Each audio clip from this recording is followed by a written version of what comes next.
bersahabat penuh selaksa makna. Terhanyut aku akan nostalgia saat kita sering luangkan waktu, nikmati bersama suasana Jogja.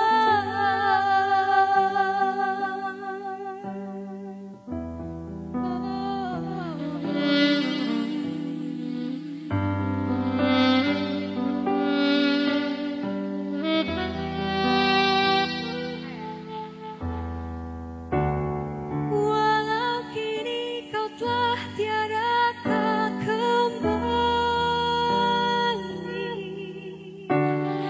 namun kotamu hadirkan senyum abadi. Izinkanlah aku untuk selalu pulang lagi bila hati mulai sepi terobati.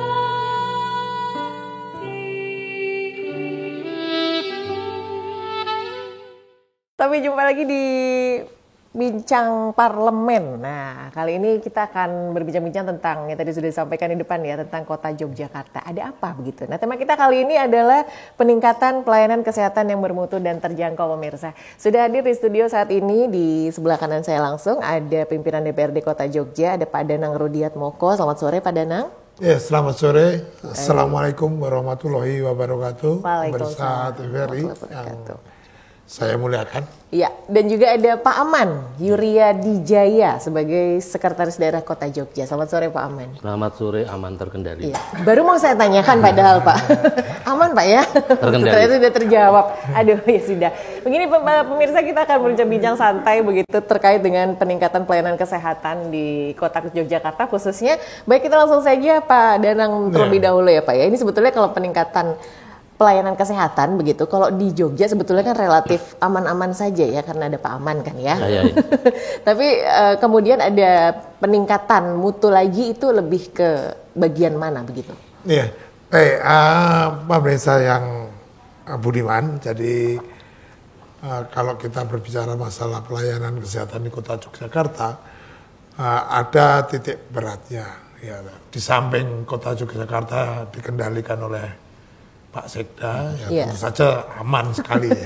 Nah, itu namun demikian masih ada hal-hal yang perlu ditingkatkan, terutama mengenai penanggulangan penyakit tidak menular. Ini yang jumlahnya juga saya pastikan konsekuensi dari harapan hidup orang Jogja itu yang lebih panjang.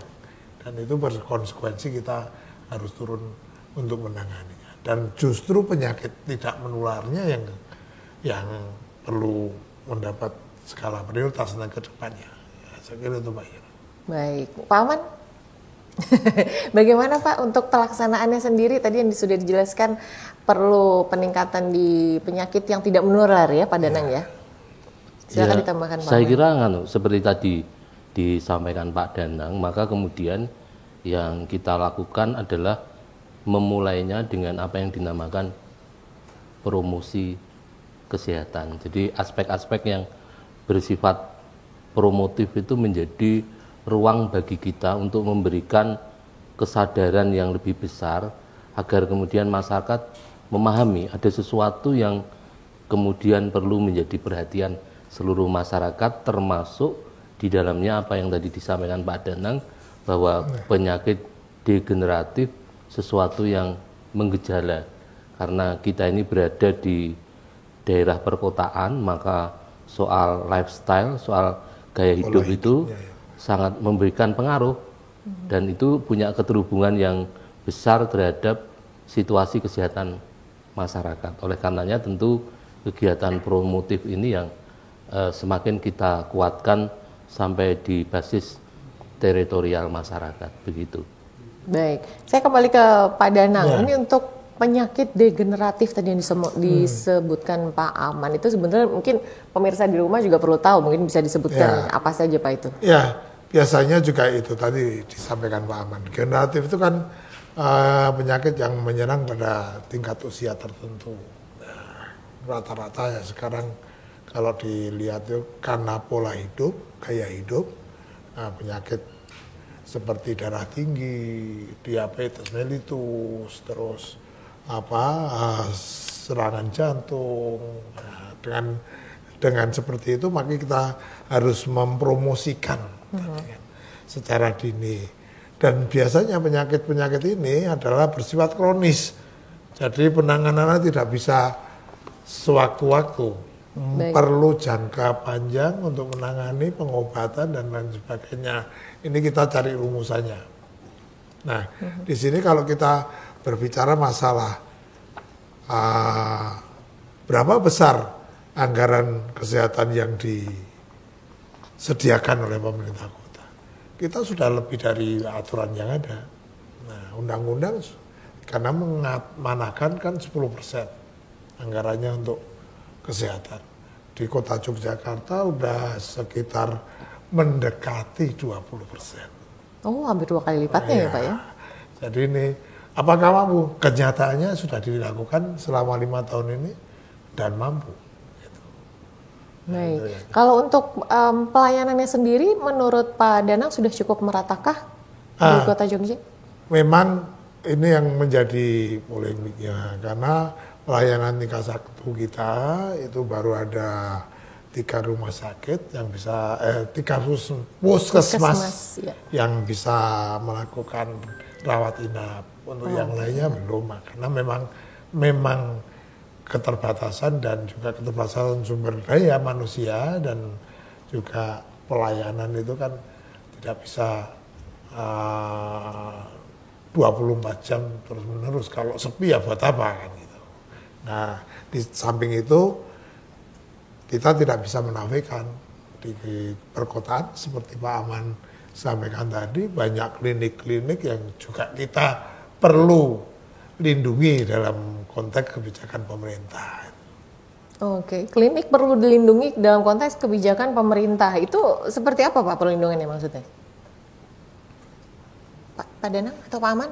Ngeliriknya ke Pak Aman, monggo Pak Aman.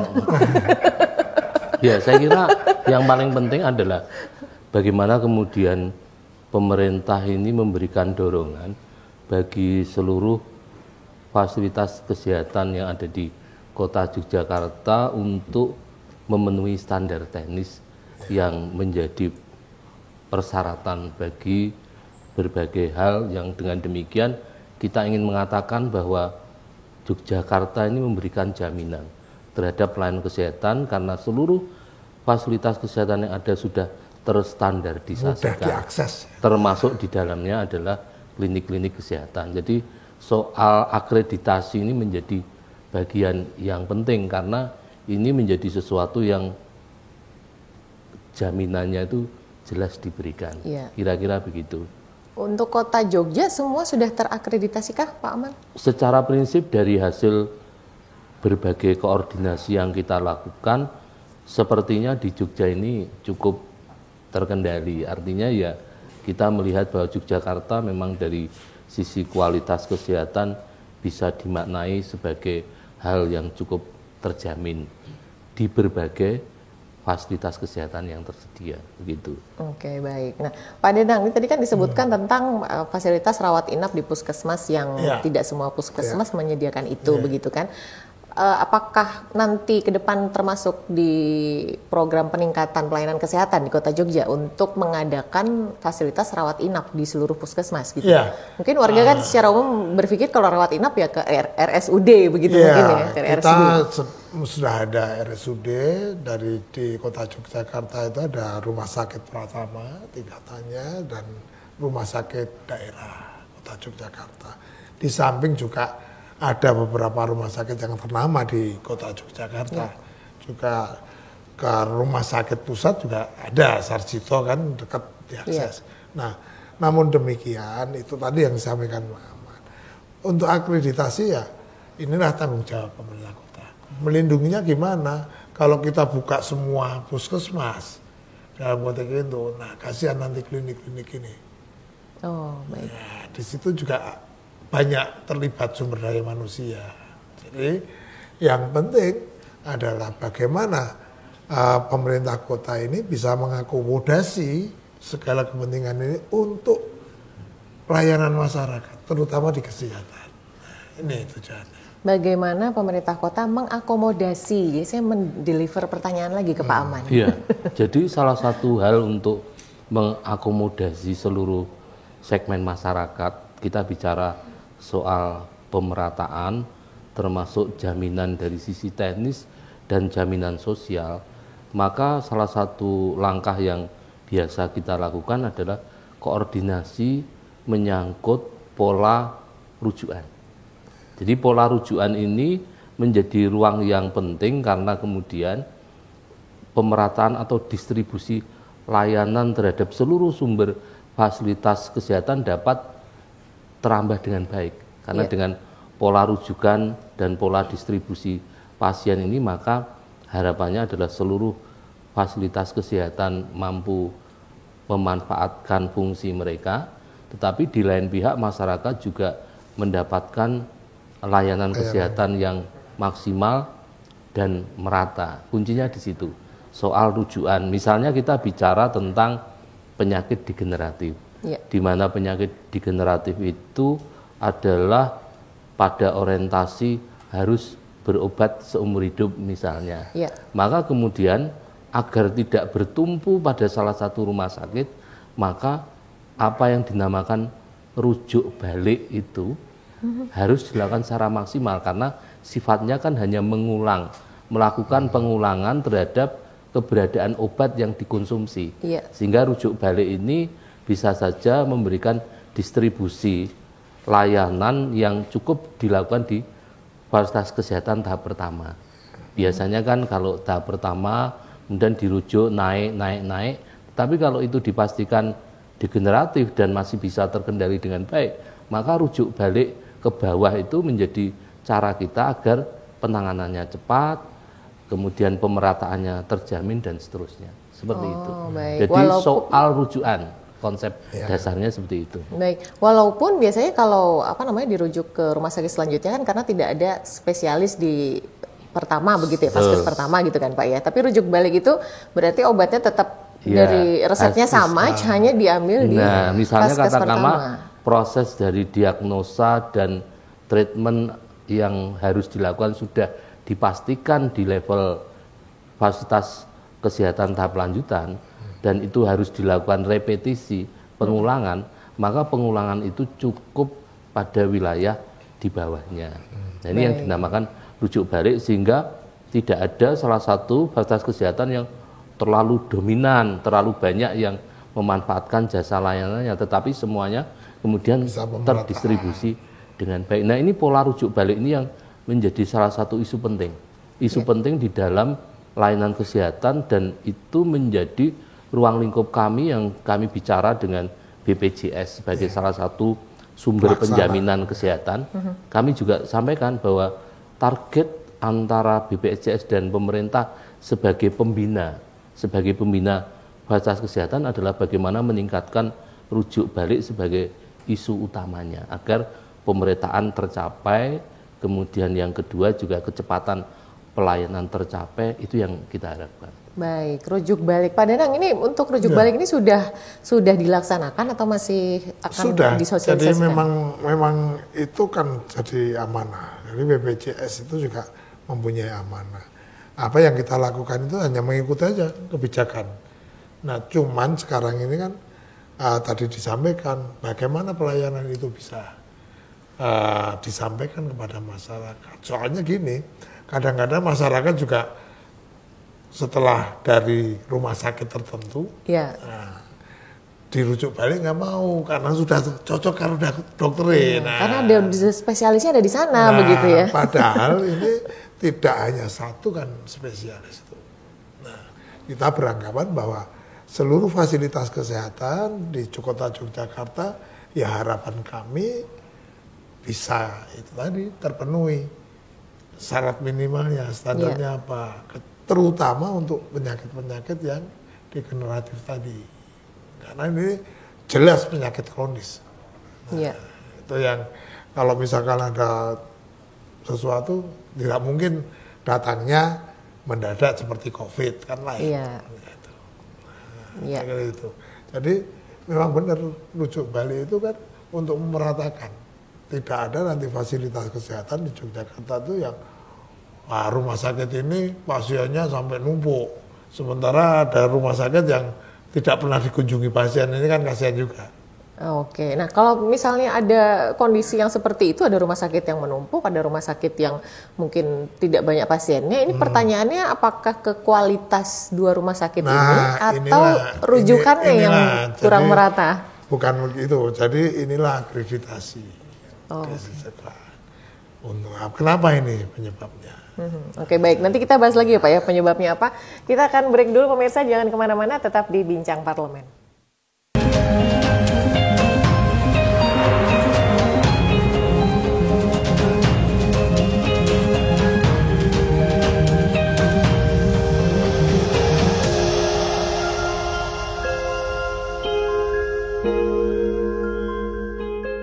Ya, kembali lagi di Bincang Parlemen, masih bersama dengan Pak Danang Rudiatmoko, pimpinan DPRD Kota Jogja, dan juga Pak Aman Yuryadijaya, Sekda Kota Yogyakarta. Nah, tadi terakhir membahas tentang akreditasi begitu ya Pak ya, terkait dengan kalau seandainya ada kasus rumah sakit A ternyata ramai sekali, rumah sakit B ternyata malah kurang pasien begitu ya. Silakan Pak, bagaimana? Ya, jadi seperti itulah. Rasa keadilan itu harus diberikan kepada siapapun. Nah, membuat klinik rumah sakit ini kan juga biayanya nggak murah. Terus pasti punya spesifikasi. Nah, disinilah peran pemerintah dibutuhkan untuk menilai ada apa ini. Nah, terus seperti apa? Nah, kita ini berprinsip diakses paling enak dan paling dekat. Nah, dengan kondisi yang seperti itu perlu juga kita turun tangan supaya ya masyarakat terdekat tidak harus cari rumah sakit yang jauh. Iya. Nah, cukup yang di dekatnya itu. Nah, kalau misalnya bicara tentang kualitas gimana Pak? Kadang kan masyarakat merasa, oh di rumah sakit A menurut mereka kualitasnya lebih bagus yang sini begitu. Nah itulah, ini nanti medisnya. Kan kita akan ketahui ini cocoknya dipakai apa. Kalau tidak rumah sakit ya klinik aja, ada kelas-kelasnya. Nah nanti kalau klinik tidak memungkinkan, ya cuman seperti apa obat jalan ya, berarti klinik itu hanya untuk merujuk, membuat rujukan aja. Tidak berarti dia tidak mau mengobati. Nah baru penyakit-penyakit yang ringan yang bisa ditangani. Jadi tidak harus dimatikan dan tidak boleh kalau misalkan ya terpaksanya mati dengan sendirinya, misalkan kurang ini, itu adalah kesalahan manajemen. Oke, baik ya. Pak Aman, menurut Pak Aman untuk kualitas atau fasilitas kelengkapan puskesmas yang ada di Kota Jogja standarnya sudah sama belum Pak? Sudah merata juga belum kualitasnya, standarnya, fasilitas yang ada? Kita pemerintah itu kan sebagai inspektor kesehatan, pengawas ya, peran pemerintah kan sebagai pengawas pada aspek penanganan kesehatan termasuk dalam kerangka memonitor perkembangan seluruh fasilitas kesehatan. Itu peran inspektor itu melekat di diri pemerintah, dalam hal ini pemerintah daerah. Nah kalau kemudian pengawas itu kebetulan mempunyai juga fasilitas kesehatan tahap pertama dalam hal ini puskesmas, pasti kita tidak bisa ingkar bahwa standar yang mesti ditentukan dalam pelayanan yang dimilikinya pun harus sesuai dengan tadi passing grade yang diharapkan. Jadi nggak mungkin kita ngawasi sebagai inspektor kesehatan, kita ngawasi keseluruhan, apa yang dia punyai sendiri tidak sesuai dengan standar yang ada. Jadi saya tidak perlu mengatakan muluk-muluk, tetapi sebagai pengawas juga bertindak sebagai eksekutor pada fasilitas kesehatan tahap pertama, khususnya di puskesmas ini kita memberikan jaminan bahwa aspek-aspek yang diatur dalam kerangka akreditasi itu memang sudah dijalani secara baik dan benar, seperti itu kira-kira. Oke, baik. Ini Pak, pertanyaan kalau untuk BPJS dan kalau Kota Jogja kan kalau tidak salah, kalau belum diralat ya Pak ya. Ini untuk menunjukkan KTP itu kan sudah gratis ya. Mau berobat di puskesmas mana saja gitu. Itu masih berlaku atau sudah harus ke BPJS semua atau bagaimana Pak? Ya, nah, jadi pemerintah kota dalam tahun 2012 yang lalu membuat peraturan daerah tentang jam kerja. Nah, namun di dalam perjalanannya jam kerja ini harus melebur dengan BPJS. Nah, sehingga sejak tahun 2018 sampai sekarang sudah dileburkan kan BPJS. Terus bagaimana pertanyaannya? Ada program pemerintah Kota Yogyakarta yaitu program PDPD pengganti jam kerja itu. Jadi yang dulunya program ini mengcover seluruh masyarakat Kota Jogja sekarang dileburkan dengan BPJS. Artinya pemerintah kota berkewajiban memberikan jaminan kesehatan melalui BPJS di program PDPD ini kepada seluruh masyarakat yang ber-KTP Yogyakarta yang belum atau menunggak BPJS-nya. Sehingga apa? Jaminan kesehatannya bisa berjalan. PDPD itu apa ya Pak? Boleh dijelaskan lebih lanjut? PDPD singkatan dari pembayaran jaminan pemerintah daerah. Pembayaran jaminan. Jadi caranya bagaimana kalau masyarakat mau? Misalkan Mas Surya punya KTP. masalah nih, BPJS-nya nunggak. Lapor aja ke pemerintah. Selama itu KTP NIK-nya Kota Yogyakarta, lapor ke puskesmas, mendapatkan rujukan dari puskesmas, terus datang ke pemerintah kota, langsung diproses. Oh, jadi harus mengurus administrasi dulu gitu Pak di pemerintah kota? Yang tahu aktif atau tidaknya BPJS itu kan di Vaskes tingkat pertama. Oke. Nah, bagaimana kalau misalnya ada penyakit yang ya namanya penyakit ya tiba-tiba gitu ya Pak ya. Gitu kan. Kalau dengan modal KTP kan tinggal langsung ke puskesmas terdekat, KTP selesai begitu kan. Kalau misalnya harus mengurus administrasi dulu itu bagaimana? Apakah bisa dibantu oleh puskesmas itu? Masih bisa selama itu menyangkut sama dengan BPJS, kedaruratan. Itu nanti pakai surat keterangan dari kelurahan terdekat, direkomendasikan ya mau tidak mau dalam waktu 2 kali 24 jam diberikannya. Baik, berarti bisa setelah gitu ya, setelah penanganan tidak masalah gitu ya Pak ya. Jadi untuk masyarakat Kota Yogyakarta dalam kesempatan yang baik ini segeralah bermigrasi tentang jaminan kesehatan ini. Iya. Kita sediakan agar pelayanan kesehatan semua masyarakat Kota Yogyakarta terlayani dengan baik. Iya. Kalau dilihat dari untung rugi sebetulnya pemerintah kota malah justru lebih berkemajuan ya daripada kebijakan BPJS karena cukup dengan menunjukkan KTP sudah free. Kalau BPJS kan harus ada keluar uang gitu kan Pak ya? Ya. Gimana itu Pak? Itu maksudnya waktu kita bikin perda jam kerja itu maksudnya juga gitu. Secara prinsip itu prosedural pasti harus ditempuh. Karena bagaimanapun kita kan punya tata beracara dalam konteks jaminan kesehatan yang secara nasional sudah disatukan dengan pengampunya BPJS. Universal coverage itu kan menjadi satu bagian dari semangat seluruh daerah termasuk Kota Yogyakarta. Namun dengan skematik BPJS.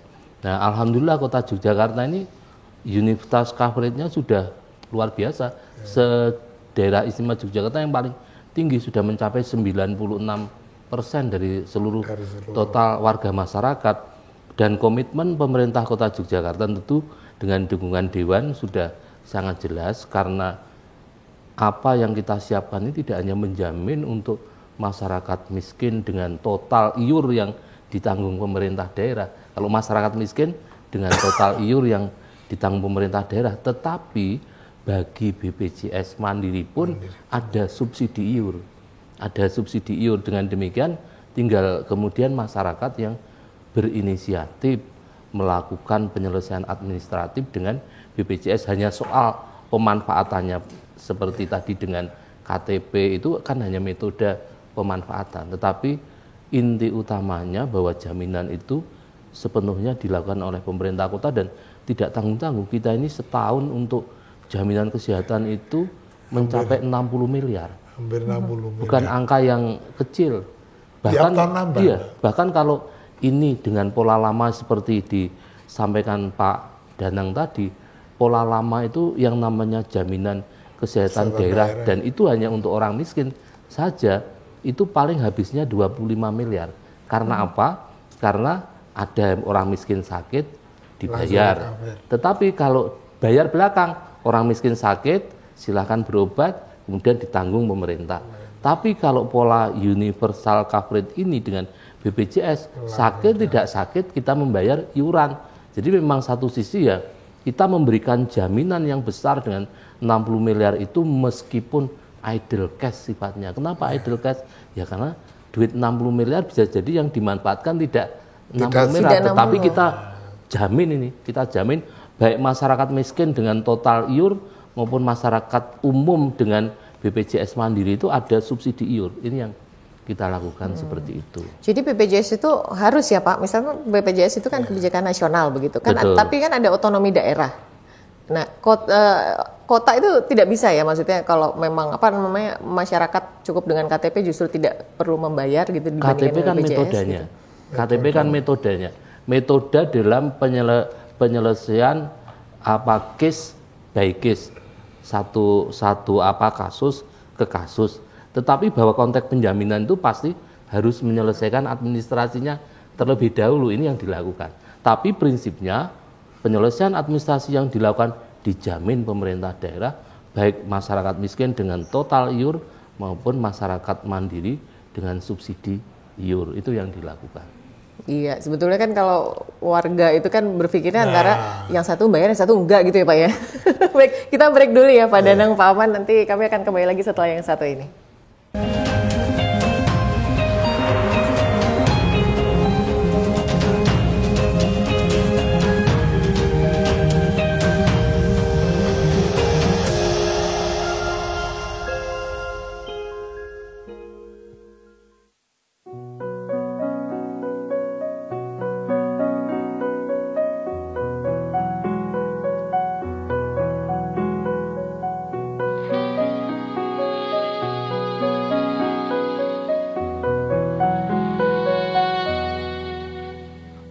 Hei mari coba kau catat, keretaku tiba pukul 4 sore.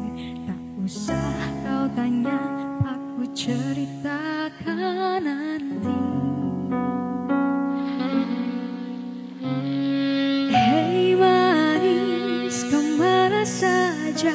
Tak ada berita, sedikit cerita. Tak ku baca lagi pesan di ujung malam. Dan Jakarta murang kehilanganmu. Terang lampu kota tak lagi sama. Sudah saatnya kau tengok puing yang tertinggal. Sampai kapan akan selalu berlari?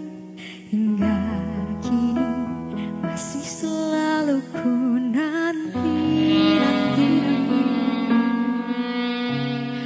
Terbawa lagi langkahku ke sana. Mantra apa entah yang istimewa. Ku percaya selalu ada sesuatu di Jogja.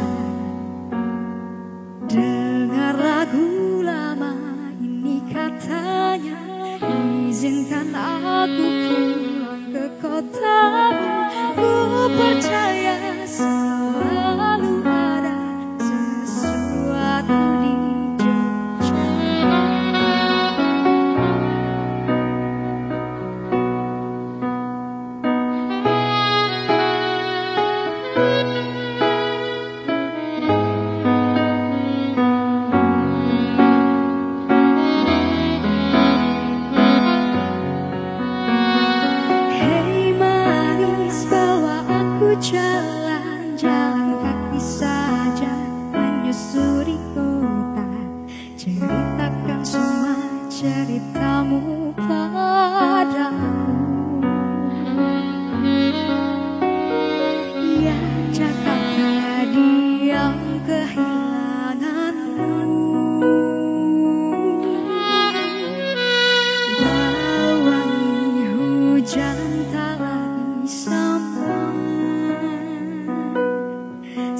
saatnya kau jemput musik yang tertinggal. Sampai kapan aku pun bernyanyi sendiri. Hingga kini masih selalu ku nanti. Terbawa lagi langkahku ke sana. Mantra apa entah yang istimewa. Ku percaya selalu ada sesuatu di Jogja. Dengan lagu lama ini katanya, izinkan aku pulang ke kotamu. Ku percaya selalu ada sesuatu di Jogja.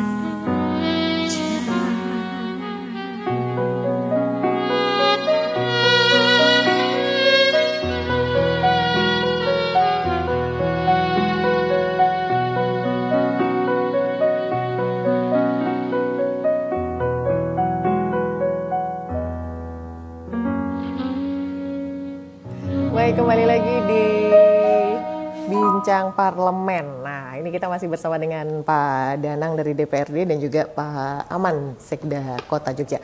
Nah, ini data dari DPRD ya Pak ya, ini ada kelemahan begitu ya, terkait dengan pelayanan fasilitas, begitu peningkatan mutunya. Ini disebutkan kondisi gedung fasilitas kesehatan milik pemerintah itu kurang memadai, begitu. Kemudian belum tercukupnya sumber daya manusia, begitu.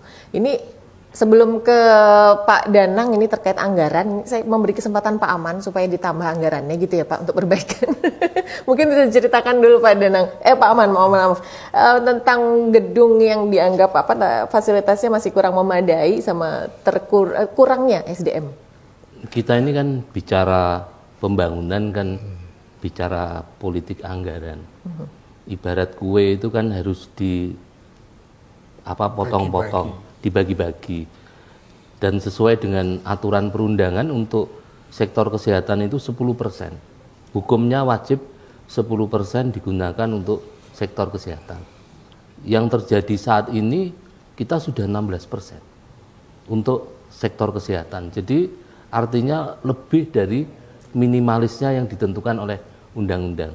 Nah, artinya apa? Kalau kemudian kita menambah anggaran, maka kemudian sektor lain akan berteriak, misalnya sektor pendidikan harus 20%, Kota Yogyakarta sekarang sudah 25%.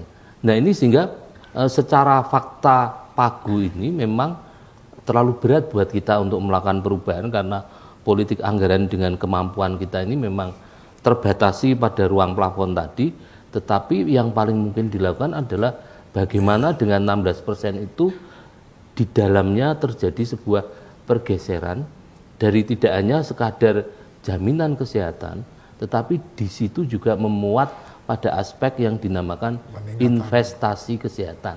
Seperti apa itu Pak? Ya, investasi kesehatan itu artinya di situ ada perbaikan gedung, penyempurnaan peralatan kesehatan dan sebagainya. Sementara kita terlalu fokus pada jaminan yang 60 miliar tadi, padahal idle cash yang dipakai mungkin kurang dari 60 miliar, sehingga pagu 16% itu habis porsinya untuk jaminan. Padahal kita butuh tadi investasi. Nah investasinya apa? Investasinya ya peningkatan bangunan, kualitas diperbaiki, peralatan terus diperbarui. Nah maka ke depan kami, pemerintah Kota Yogyakarta bersama dengan teman-teman Dewan, Pak Danang, harapan kita bahwa di pagu yang ada ini secara proporsional kita atur antara apa yang dinamakan jaminan dengan apa yang dinamakan investasi yang kepentingannya untuk jangka panjang. Baik. Nah ini yang kita akan lakukan seperti itu. Baik, Pak Danang tanggapannya bagaimana? Ya, sekarang kalau ada yang mengomentari pelayanannya, fasilitasnya kurang baik. Nah, tapi tadi sudah disampaikan Pak Ahmad, sebagai inspektorat kesehatan itu kan mosok nggone dhewe ora diperbaiki. Ya tentu saja ini sudah memenuhi standar minimal, kalau boleh saya katakan ekstrim gitu. Standar minimal ini sudah tercapai. Nah, untuk yang lebih tadi disampaikan, kita aja untuk menanggung BPJS yang Edelgas saja 60 miliar. Nah itu dikeluarkan tiap tahun. Nah kalau misalkan dipakai untuk investasi kesehatan kan juga cukup banyak juga. Iya. Nah, jadi ya inilah apakah tidak mampu? Oh kita berusaha terus. Kita selalu berusaha. Jadi kita berusaha bagaimana meningkatkan porsinya dan juga meningkatkan skala prioritas yang digunakan. Nah, di dalam politik anggaran tentu saja skala prioritas yang harus dicapai. Nah, contoh misalkan Rumah Sakit Pratama, bagaimana ini? Nah Rumah Sakit Pratama itu sudah bisa cover beberapa jenis penyakit yang sifatnya kedaruratan. Ruang rawat inapnya ya memadai untuk sebuah rumah sakit. Ini yang kita lakukan. Nah dalam waktu dekat kita kembangkan ya sisi Rumah Sakit Pratama yang ada di Brontokusuma, di Mergangsan. Nah di samping itu juga kita akan meningkatkan rumah sakit daerah yang menjadi tanggung jawab kita. Fasilitasnya juga baik, rumah sakitnya paling tidak pelayanannya cepat dalam hal tentu, nah, sehingga tidak membingungkan prosedurnya. Nah, itu yang harus diperbaiki. Baik.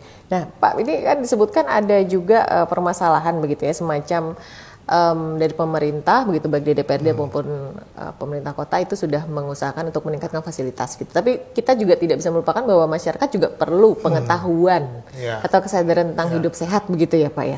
Kalau menurut Pak Danang kesadarannya bagaimana? Ya kita tadi berbicara masalah kuratifnya. Ya, bagaimana preventifnya sekarang? Nah, ini memang preventif dan promotif ini juga harus gencar dilakukan. Artinya kita sudah tahu pokok persoalan kita adalah bagaimana penyakit yang degeneratif tidak menular tadi itu bisa tertangani. Nah, artinya itu bersumber dari mana?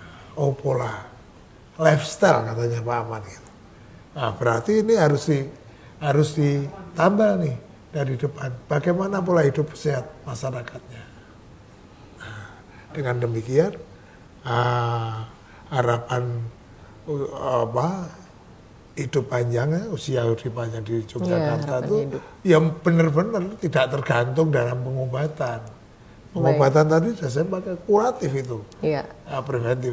Preventifnya apa begitu. Baik. Nanti kita akan lanjut ke Pak Aman begitu ya, bagaimana preventifnya begitu program kota. Baik pemirsa, kita akan kembali lagi setelah jeda yang satu ini.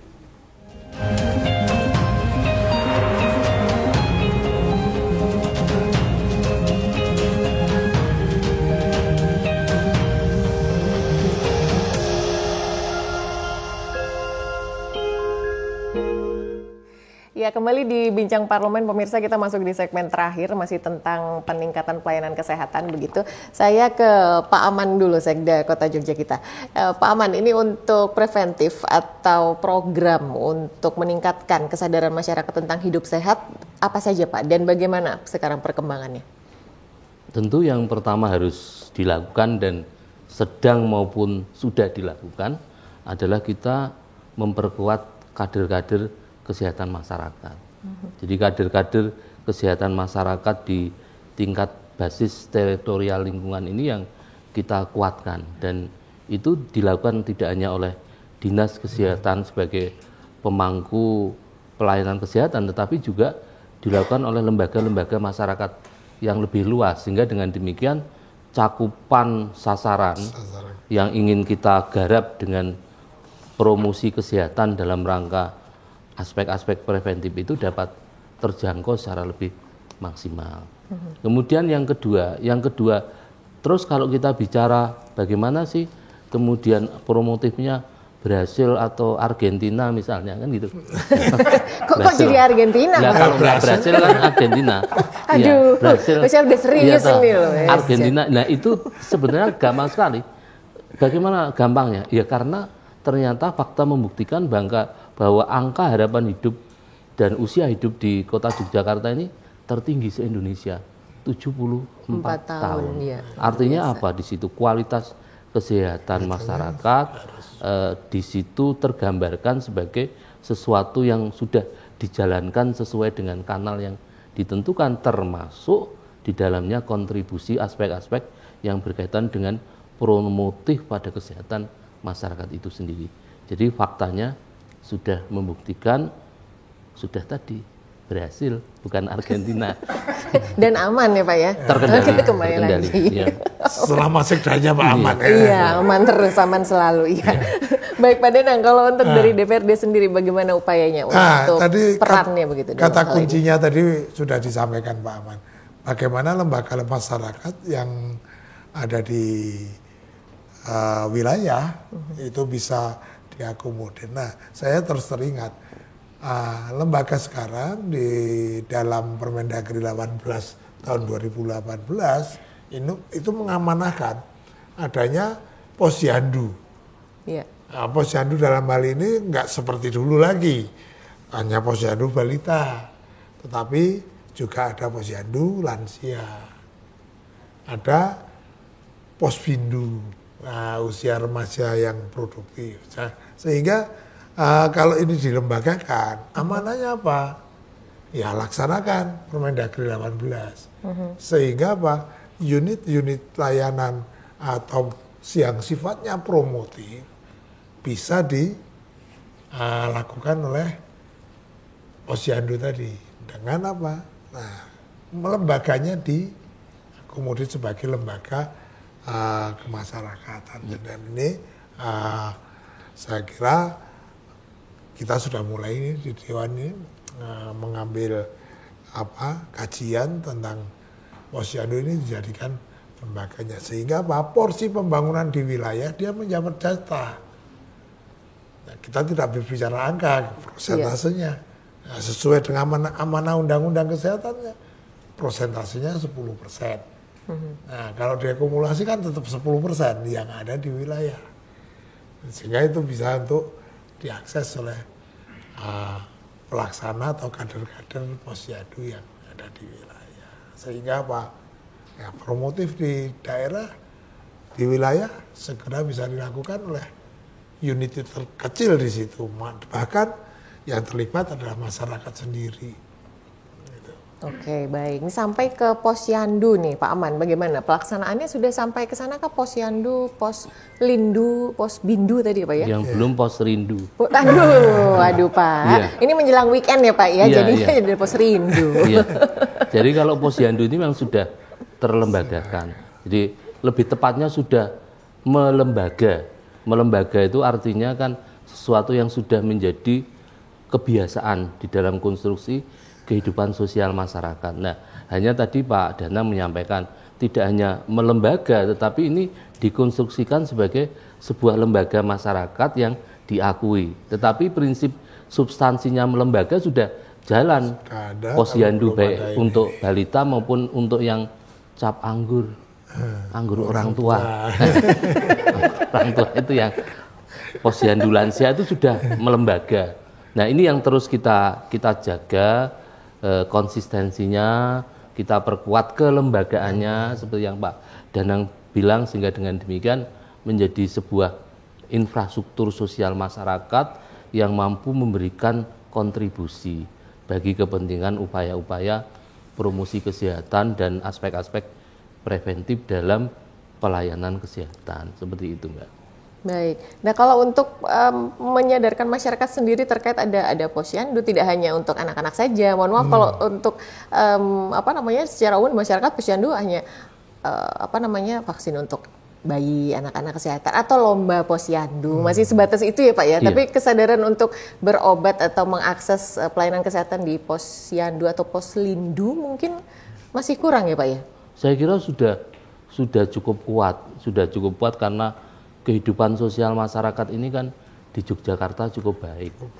Saya ingin katakan begini, kita ini sudah beberapa tahun mendapat juara pertama dari Kementerian PUPR di Jakarta sebagai kota yang menata permukimannya dengan baik. Ternyata setelah dilihat permukiman kita itu tidak dari sisi mewahnya permukiman, tetapi kemampuan membangun ruang interaksi masyarakat ini dalam konteks ketahanan sosialnya itu sudah sangat luar biasa. Nah, dengan modal ketahanan sosial yang besar, maka proses interaksinya lebih kuat, dan disitulah ruang bahwa penyebarluasan tentang berbagai aspek program, termasuk program kesehatan lansia ini sudah ada di ruang masyarakat seperti itu. Baik, ya Pak Danang, ini tadi disebutkan ada pelaksanaan Undang-Undang Nomor 18 ya Pak ya? Permendagri. Permendagri, mohon maaf, Permendagri. Nah ini kalau menurut Pak Danang sendiri bagaimana? Apakah sudah optimal pelaksanaannya atau masih ada yang harus ya, tadi disampaikan kalau pelayanan yang namanya Yandu itu sudah secara kelembagaan sudah ada. Cuman di situ ditegaskan.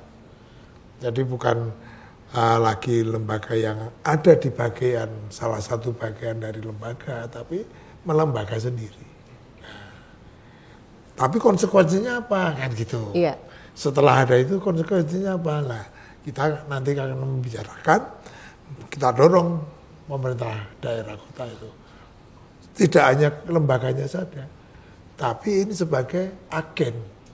Bagaimana untuk ini? Nah, sebagai agen konsekuensinya harus diberikan sarana dan prasarana. Iya. Tidak untuk pengobatan tentu saja, tetapi upaya-upaya promotif tadi yang dilakukan. Misalkan Yandu Manula, apa sih yang dibutuhkan? Tensi darah, tes gula darah, ya, itu lebih penting daripada Yandu Balita apa?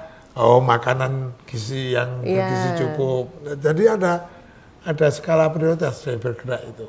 Nah, lembaganya sudah ada memang, tapi akses ke situnya belum maksimal. Optimalnya belum. Oke, lembaganya sudah ada nih Pak Aman. Lembaganya apa Pak Aman? Itu tadi Posyandu itu di masing-masing RW itu ada. Okay. Tapi aksesnya yang belum maksimal. Ya, saya kira lebih tepatnya itu perkuatan fasilitas.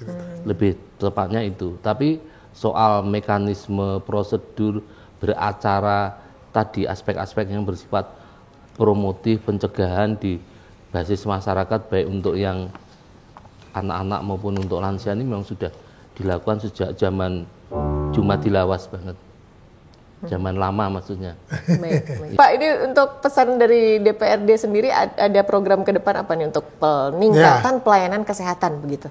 Baik, jadi untuk peningkatan pelayanan kesehatan tadi sudah saya sampaikan, masyarakat Kota Yogyakarta yang bermasalah dengan jaminan kesehatan atau belum mempunyai jaminan kesehatan, segeralah gabung kepada jaminan kesehatan yang dibiayai oleh pemerintah daerah.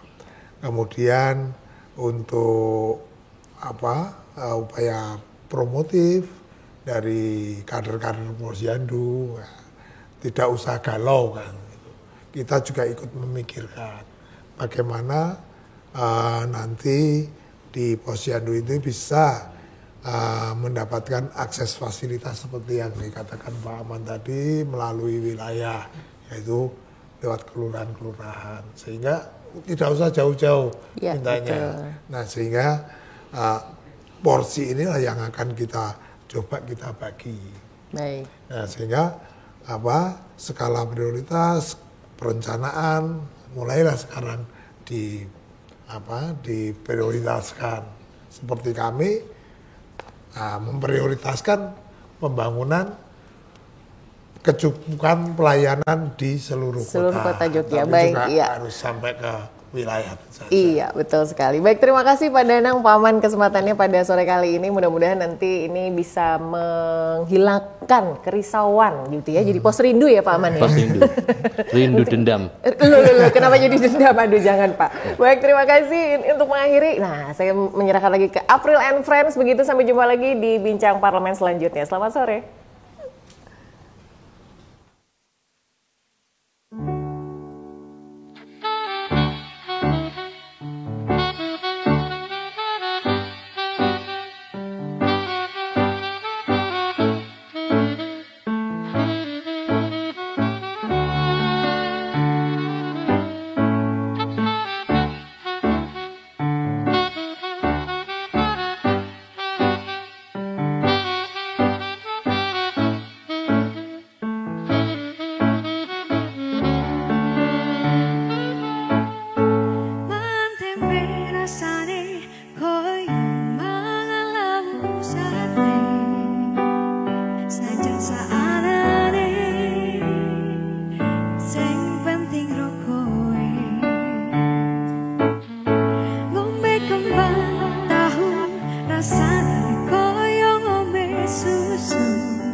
cucu tresno kuro kowe